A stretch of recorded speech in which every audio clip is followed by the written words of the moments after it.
अस्सलाम वालेकुम की हाल है प्यारो। मौनसून दी बारिशां बड़ी स्पीड नाल बड़ी तेज़ी दे नाल और सारे पाकिस्तान च हो रही हैं, बल्कि इंडिया दे विच भी हो रही हैं और उहदे नुकसानात तुहाडे सामने ने। बहुत सारी जगह ते बड़े नुकसान हो रहे हैं और बहुत फ्लड भी आ रहे हैं और रहनी सहनी जिहड़ी कसर है वो साडे इंडिया वाले भरावां ने कढ़ दित्ती है। असल च उन्हां दा विचारियां दा की कसूर है, वो हुकूमतां दे मामलात ने, हुकूमतां दा कसूर है कि जद इधर बारिशां तेज़ हो जांदियां ने, जिन्ने भी उन्हां दे बाहर लगे हुंदे ने हैड दे उत्ते ओह सारे खोल दिंदे ने। वो की करदे ने, उस चाह रहे हुंदे ने कि इन्हां दा नुकसान होर ज़्यादा होवे। तुहानूं याद होना पिछले साल दी ही गल है, कोई बहुत पुरानी गल नहीं है कि जद इंडिया दे विच सैलाब आउण लगा, उत्थे बारिशां बहुत ज़्यादा होईयां और उत्थे डुब्बण लग पे, लोग डुब्बण लग पे। ते साडी पंजाब हुकूमत ने फैसला लिया कि असीं जे हुण सतलुज दे या बाकी दरियावां दे जित्थे पानी बहुत ज़्यादा है, जे असीं पानी ना लिया ते उधर बड़ी बर्बादी हो जानी है। मैं सिर्फ तुहानूं एक फ़र्क दस्सण लगा, सोच दा फ़र्क और इंसानियत दा फ़र्क। कि फैसला तुसीं करना है, फैसला तुसीं आप करना है कि केड़ा बंदा जिहड़ा है या केड़ी हुकूमत जिहड़ी है या केड़े लोग जिहड़े ने वो किस लैवल दा सोचदे ने। तुसीं लॉजिकली चीज़ां नूं आपे मुवाजना कर लेना है, आपे तुसीं उहदा डिफरेंस कढ लेना है कि सच्चा कौन है, झूठा कौन है और कौन चंगा कर रहा है, कौन माड़ा कर रहा है। ते जद पिछली बारी उधर इंडिया दे विच उधर बल्कि पंजाब दे ही लोग सन जिहड़े उत्थे सैलाब आ गया, पिंडां दे पिंड रोड़ जाने सी, उन्होंने सिर्फ आ किया कि अगर लैंदा पंजाब जिहड़ा है वो पानी ले लवे तो असीं बच सकते हैं। यकीन करो कि आ नहीं कि उहदे वास्ते सोचा नहीं गया, उसे रात ही अपने वाले पासे दरियावां दे विच पानी ले लिया गया और उहदे नाल हालांकि नुकसान होया, बहुत सारियां फसलां दा नुकसान होया, खड़ियां फसलां तबाह हो गई, मक्की तबाह हो गई, तिल लगे से वो तबाह हो गए।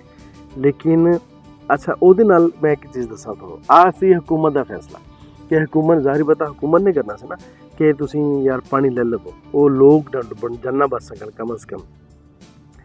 ते पिछली बारी साडे लोकां ने भी वावेला नहीं कीता, उन्होंने कहा कि अगर उन्हां दी जानां बचदियां ने ना, इधर पानी लैण नाल फसलां दा कोई नहीं, रज़क रब दी ज़ात है, रिज़क अल्लाह ताला ने देना है, वो होर आ जाएगा, फसलां फिर उग पैणगियां, कोई मसला नहीं। तुसीं जनाब बंद खोल दिओ ते ताकि पानी इधर आ जाए, उधर जानां दा नुकसान ना होवे। ते बल्कि वो कंवर गिरीवाल साहब एक बड़े सूफी शायर भी ने ते बड़ा सोहना लिखदे भी ने ते गांदे भी बड़ा सोहना ने। उन्होंने एक गीत भी लिखिया कि लैंदे पंजाब दे हीरिओ, असीं पानी नाल प्यार भेज रहे हैं, इदां करके ਉਹਦੇ बड़े सोहने बोल लिखे हुए सी।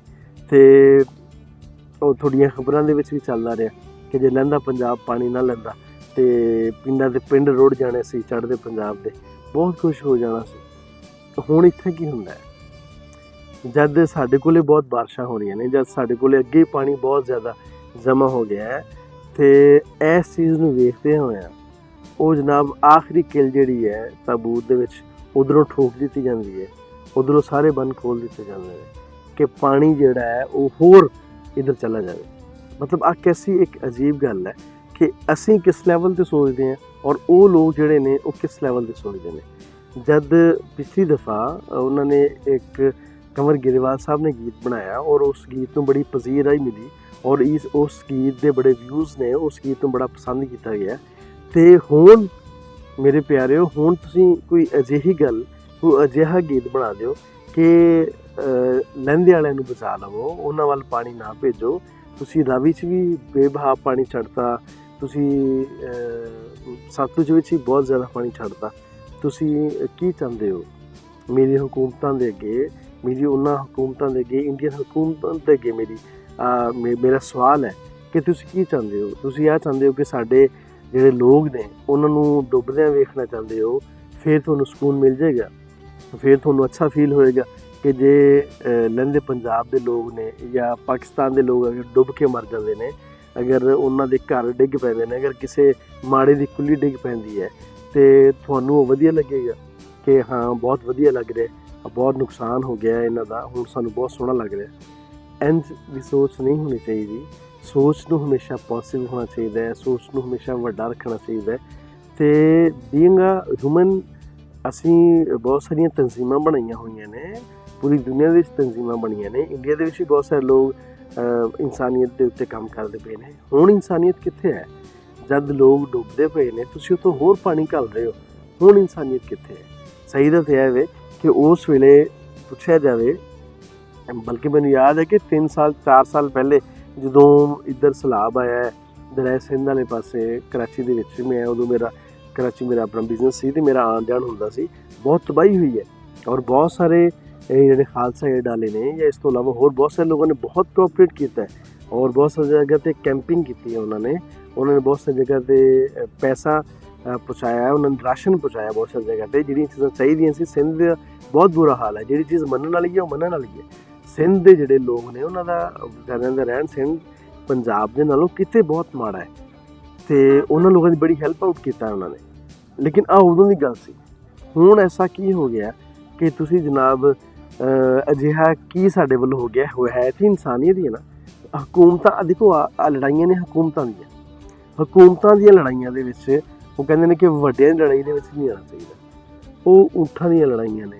ਅਸੀਂ ਛੋਟੇ ਛੋਟੇ ਪੱਖੋਂ ਹਾਂ, ਸਾਨੂੰ ਸਾਡੇ ਵਾਸਤੇ ਤੇ ਕੋਈ ਜਿਹੜੀ ਤਾਰਾਂ ਨੇ, ਕੋਈ ਜਿਹੜੀ ਸਰਹੱਦ ਹੈ, ਸਾਡੇ ਵਾਸਤੇ ਕੋਈ ਮਾਇਨੇ ਨਹੀਂ ਰੱਖਦੀ। ਅਸੀਂ ਤਾਂ ਹਮੇਸ਼ਾ ਆਜ਼ਾਦ ਜ਼ਿੰਦਗੀ ਗੁਜ਼ਾਰਨਾ ਚਾਹੁੰਦੇ ਹਾਂ। ਆਮ ਇਨਸਾਨ ਜਿਹੜਾ ਉਹ ਕਦੀ ਵੀ ਨਹੀਂ ਚਾਹ ਰਿਹਾ ਹੋਵੇਗਾ ਕਿ ਕਿਸੇ ਦੀ ਹਕੂਮਤਾਂ ਦੀ ਆਪਸ ਵਿੱਚ ਲੜਾਈ ਹੋਵੇ ਜਾਂ ਬਾਰਡਰ 'ਤੇ ਜੰਗ ਲੱਗੇ। ਉਹਨੂੰ ਇਹਦਾ ਕੋਈ ਮਫਾਦ ਨਹੀਂ ਹੈ, ਨਾ ਉਹਨੂੰ ਇਹਦਾ ਕੋਈ ਫਾਇਦਾ ਹੈ, ਨਾ ਉਹਨੂੰ ਉਹਦਾ ਕੋਈ ਨੁਕਸਾਨ ਹੈ। ਅਗਰ ਫਾਇਦਾ ਤਾਂ ਫਿਰ ਵੀ ਹਕੂਮਤਾਂ ਦਾ, ਅਗਰ ਨੁਕਸਾਨ ਹੈ ਤਾਂ ਫਿਰ ਵੀ ਹਕੂਮਤਾਂ ਦਾ। ਬਲਕਿ ਨੁਕਸਾਨ ਆਮ ਉਸ ਫੌਜੀ ਦਾ ਹੈ ਜਿਹਨੇ ਉਸ ਲੜਾਈ ਦੇ ਵਿੱਚ ਮਾਰਿਆ ਜਾਣਾ। ਅਤੇ ਆਹ ਚੀਜ਼ਾਂ ਵੇਖ ਕੇ ਬਹੁਤ ਦੁੱਖ ਹੁੰਦਾ ਹੈ, ਬਹੁਤ ਅਫਸੋਸ ਹੁੰਦਾ ਹੈ ਕਿ ਅਸੀਂ ਕਿੰਨਾ ਪੋਜ਼ੀਟਿਵ ਸੋਚਦੇ ਹਾਂ ਔਰ ਉੱਧਰ ਜਿਹੜੇ ਇੰਡੀਅਨ ਹਕੂਮਤਾਂ ਨੇ ਉਹ ਕਿੰਨਾ ਨੈਗੇਟਿਵ ਸੋਚਦੀਆਂ ਨੇ ਇਸ ਮਾਮਲੇ ਵਿੱਚ ਕਿ ਉਹ ਪਾਣੀ ਜਨਾਬ ਉਹਨਾਂ ਨੇ ਹੁਣ ਦੇਖ ਲਓ ਭਰ ਦਿੱਤੇ ਨੇ ਦਰਿਆ। ਜਦੋਂ ਸਾਨੂੰ ਪਾਣੀ ਦੀ ਲੋੜ ਹੁੰਦੀ ਹੈ ਉਦੋਂ ਧਮਕੀਆਂ ਲਾਉਂਦੇ ਨੇ ਕਿ ਅਸੀਂ ਸਿੰਤਾਸ ਜਿਹੜਾ ਮੁਆਹਦਾ ਉਹ ਅਸੀਂ ਖਤਮ ਕਰ ਦੇਣਾ, ਸਾਡਾ ਉਹਦਾ ਕੋਈ ਤਾਲੁਕ ਨਹੀਂ ਹੈਗਾ, ਅਸੀਂ ਪਾਣੀ ਨਹੀਂ ਛੱਡਾਂਗੇ ਅਤੇ ਅਸੀਂ ਤੁਹਾਨੂੰ ਫਲਾਂ ਕਰ ਦੇਂਗੇ, ਫਲਾਂ ਕਰ ਦੇਂਗੇ। ਆਹ ਚੀਜ਼ਾਂ ਬਹੁਤ ਗੈਰ ਮੁਹੱਜ਼ਬ ਵੀ ਨੇ, ਇਖਲਾਕ ਤੋਂ ਗਿਰੀਆਂ ਹੋਈਆਂ ਨੇ। ਇਸ ਕਿਸਮ ਦੇ ਮਾਮਲਾਤ ਨਹੀਂ ਹੋਣੇ ਚਾਹੀਦੇ। ਜਿਹੜੀ ਚੀਜ਼ ਸਾਡੀ ਅਤੇ ਤੁਹਾਡੀ ਤੈਅ ਹੋ ਗਈ ਹੈ ਉਹ ਤੈਅ ਰਹਿਣੀ ਚਾਹੀਦੀ ਹੈ। ਔਰ ਅਸੀਂ ਕਦੀ ਵੀ ਕਿਸੇ ਵੀ ਲੜਾਈ ਤੋਂ ਬਾਅਦ, ਤੁਸੀਂ ਆਹ ਦੱਸੋ, ਇੱਕ ਚੀਜ਼ ਹੋਰ ਗੌਰ ਕਰਨ ਵਾਲੀ ਹੈ, ਕਿਸੇ ਵੀ ਲੜਾਈ ਤੋਂ ਬਾਅਦ, ਕਿਸੇ ਵੀ ਜੰਗ ਤੋਂ ਬਾਅਦ, ਕਿਸੇ ਵੀ ਇਖਤਲਾਫਾਤ ਤੋਂ ਬਾਅਦ ਅਸੀਂ ਕਦੀ ਕੋਈ ਰਾਹਦਾਰੀ ਬੰਦ ਕੀਤੀ ਹੈ? ਅਸੀਂ ਵਾਹਗਾ ਬੰਦ ਕੀਤਾ ਹੈ, ਅਸੀਂ ਅਟਾਰੀ ਬੰਦ ਕੀਤੀ ਹੈ, ਅਸੀਂ ਕੋਈ ਹੋਰ ਰਾਹਦਾਰੀ, ਜਿੰਨੀ ਵੀ ਰਾਹਦਾਰੀ ਕੋਈ ਅਸੀਂ ਬੰਦ ਕੀਤੀ ਹੋਵੇ, ਜਾਂ ਅਸੀਂ ਕਿਹਾ ਹੋਵੇ ਕਿ ਭਾਈ ਇੱਥੇ ਆਣ ਕੇ ਤੁਸੀਂ ਜਨਾਬ ਹੁਣ ਵਾਪਸ ਨਹੀਂ ਜਾ ਸਕਦੇ, ਜਾਂ ਇੰਡੀਆ ਦੇ ਵਿੱਚੋਂ ਜਿਹੜਾ ਵੀ ਕੋਈ ਆਏਗਾ ਉਹਨੂੰ ਅਸੀਂ ਨਹੀਂ ਲੰਘਣ ਦਿਆਂਗੇ? ਕਦੀ ਇੱਦਾਂ ਦਾ ਸਾਡੀਆਂ ਨਾ ਹਕੂਮਤਾਂ ਵੱਲੋਂ ਆਇਆ, ਨਾ ਅੱਗੋਂ ਸਾਡੇ ਲੋਕਾਂ ਦਾ ਕੋਈ ਅਜਿਹਾ ਮਾਮਲਾ ਹੋਇਆ, ਕੋਈ ਅਜਿਹੇ ਰਵੱਈਏ ਹੋਏ ਨੇ। ਤੁਸੀਂ ਦੇਖਿਆ ਨਹੀਂ ਕਿ ਜਦ ਗੁਰੂ ਨਾਨਕ ਦਾ ਮੇਲਾ ਲੱਗਦਾ ਹੈ ਜਾਂ ਗੁਰੂ ਨਾਨਕ ਦੀ ਇੱਥੇ ਆਣ ਕੇ ਉਹ ਇੱਕ ਕਿੰਨਾ ਪੁਰਖਲੂਸ ਤਰੀਕੇ ਦੇ ਨਾਲ ਸਾਰੇ ਮੁਸਲਮਾਨ ਵੀ ਉੱਥੇ ਖਿਦਮਤ ਕਰ ਰਹੇ ਹੁੰਦੇ ਨੇ। ਮੇਰੇ ਬਹੁਤ ਸਾਰੇ ਮਿੱਤਰ ਪਿਆਰੇ ਨੇ, ਬੜੇ ਜਾਣਨ ਵਾਲੇ ਲੋਕ ਨੇ, ਜਿਹੜੇ ਉਸ ਈਵੈਂਟ ਦੇ ਵਿੱਚ ਉੱਥੇ ਦਸਤਰਖਾਨ ਲਾਉਂਦੇ ਨੇ, ਉੱਥੇ ਖਾਣਾ ਤਕਸੀਮ ਕਰਦੇ ਨੇ। ਉਹ ਕਹਿੰਦੇ ਨੇ ਕਿ ਸਾਡੇ ਮਹਿਮਾਨ ਨੇ, ਸਾਨੂੰ ਕੋਈ ਸੇਵਾ ਦਾ ਮੌਕਾ ਮਿਲੇ। ਔਰ ਕਿਵੇਂ ਲੋਕ ਜਿਹੜਾ ਆਮ ਇੱਕ ਰੇਹੜੀ ਵਾਲਾ, ਇੱਕ ਦੁਕਾਨਦਾਰ ਵਾਲਾ, ਉਹਨਾਂ ਕੋਲ ਪੈਸੇ ਨਹੀਂ ਲੈਂਦੇ। ਤੁਹਾਡੇ ਹੀ ਜਿਹੜੇ ਕਲਾਕਾਰ ਨੇ, ਜਿਹੜੇ ਇੱਧਰੋਂ ਹੋ ਕੇ ਗਏ ਨੇ, ਯੂਟਿਊਬਰਸ ਨੇ, ਉਹਨਾਂ ਦੇ ਅਲਫਾਜ਼ ਨੇ ਕਿ ਸਾਡੇ ਕੋਲ ਤਾਂ ਕੋਈ ਰੇਹੜੀ ਵਾਲਾ ਵੀ ਪੈਸੇ ਨਹੀਂ ਲੈਂਦਾ। ਅਸੀਂ ਜਿੰਨੀ ਮਰਜ਼ੀ ਸ਼ਾਪਿੰਗ ਕਰ ਲਈਏ, ਕਿਤੋਂ ਕੋਈ ਚਾਦਰ ਲੈ ਲਈਏ, ਕਿਤੋਂ ਕੋਈ ਜੁੱਤੀ ਲੈ ਲਈਏ, ਕਿਤੋਂ ਕੋਈ ਖੁੱਸਾ ਲੈ ਲਈਏ, ਹਾਲਾਂਕਿ ਮਹਿੰਗੇ ਖੁੱਸੇ ਹੁੰਦੇ। ਨਹੀਂ ਸਰਦਾਰ ਜੀ, ਤੁਸੀਂ ਸਾਡੇ ਮਹਿਮਾਨ ਹੋ, ਅਸੀਂ ਤੁਹਾਡੇ ਕੋਲ ਕੋਈ ਸ਼ੈ ਨਹੀਂ ਲੈਣੀ। ਮਤਲਬ ਅਸੀਂ ਇੱਥੋਂ ਤੱਕ ਖਲੂਸ ਰੱਖਦੇ ਹਾਂ ਤੁਹਾਡੇ ਨਾਲ, ਅਸੀਂ ਇੱਥੋਂ ਤੱਕ ਮੁਹੱਬਤ ਰੱਖਦੇ ਹਾਂ। ਔਰ ਸਿਰਫ ਸਿੱਖਾਂ ਦੇ ਨਾਲ ਨਹੀਂ, ਬਹੁਤ ਸਾਰੇ ਹਿੰਦੂ ਮਜ਼ਹਬ ਦੇ ਲੋਕ ਵੀ ਆਏ ਨੇ, ਉਹ ਵੀ ਸਾਡੇ ਕੋਲ ਇੱਥੋਂ ਹੋ ਕੇ ਜਾਂਦੇ ਨੇ। ਅਸੀਂ ਉਹਨਾਂ ਦਾ ਵੀ ਸਤਿਕਾਰ ਕਰਦੇ ਹਾਂ, ਕੋਈ ਗੱਲ ਨਹੀਂ ਜੀ, ਬਿਸਮਿਲ੍ਲਾ। ਘਰ ਹੈ ਵੇ ਤਾਂ ਕੋਈ ਆਉਂਦਾ ਹੈ ਨਾ, ਘਰ ਦੇ ਵਿੱਚ ਸਾਡੇ ਕੋਲ ਘਰ ਹੈ ਵੇ, ਤੁਸੀਂ ਆਉਂਦੇ ਹੋ, ਬਲਕਿ ਸਾਡਾ ਘਰ ਇੱਕ ਹੀ ਹੈ।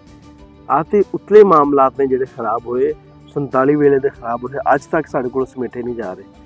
ਅਤੇ ਸਲਾਬ ਦੇ ਮਾਮਲਾਤ ਵਿੱਚ ਜਿਹੜਾ ਹੈ ਉਹ ਮੈਨੂੰ ਬੜਾ ਗਿਲਾ ਸੀ, ਮੈਨੂੰ ਸ਼ਿਕਵਾ ਸੀ, ਉਹ ਮੈਂ ਤੁਹਾਡੇ ਅੱਗੇ ਰੱਖ ਦਿੱਤਾ। ਹੁਣ ਤੁਸੀਂ ਆਪਣੀਆਂ ਹਕੂਮਤਾਂ ਅੱਗੇ ਕੀ ਗੁਜ਼ਾਰਿਸ਼ ਕਰਦੇ ਹੋ, ਆਪਣੀ ਹਕੂਮਤਾਂ ਅੱਗੇ ਕੀ ਰਿਕੁਐਸਟ ਕਰਦੇ ਹੋ, ਜਾਂ ਕੋਈ ਗੀਤ ਅਜਿਹਾ ਵੀ ਬਣਾਉਂਦੇ ਹੋ ਕਿ ਹੁਣ ਡੁੱਬਦੇ ਪਏ ਨੇ ਲਹਿੰਦੇ ਨੇ, ਤੇ ਅਸੀਂ ਉਹਨਾਂ ਦਾ ਕਿਵੇਂ ਖਿਆਲ ਰੱਖੀਏ, ਇਹਦੇ ਬਾਰੇ ਵੀ ਜ਼ਰਾ ਸੋਚਿਆ ਜੀ। ਆਪਣਾ ਤੇ ਆਪਣੇ ਆਲੇ ਦੁਆਲੇ ਦਾ ਰੱਖਿਆ ਜੀ ਢੇਰ ਸਾਰਾ ਖਿਆਲ। ਮੇਰਾ ਪਿਆਰ ਬੇਗਮ ਮੁਹੱਬਤਾਂ ਤੁਹਾਡੇ ਸਾਰਿਆਂ ਦੇ ਨਾਲ। ਜਿਉਂਦੇ ਵਸੋ ਤੇ ਖਿੜਖਿੜਾ ਰੱਬ ਰੱਖੇ।